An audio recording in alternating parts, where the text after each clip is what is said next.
তার মানে কি মুক্তিযোদ্ধার সন্তান নাতিপুতিরা কেউ মেধাবী না, যত রাজাকারের বাচ্চারা নাতিপুতি হলো মেধাবী, তাই না?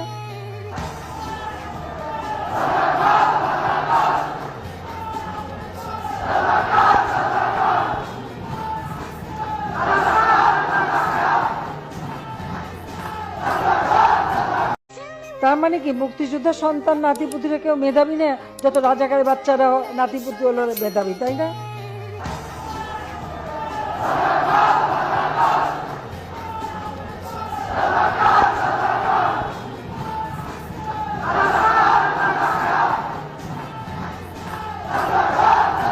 নাতিপুতি হলো মেধাবী, তাই না?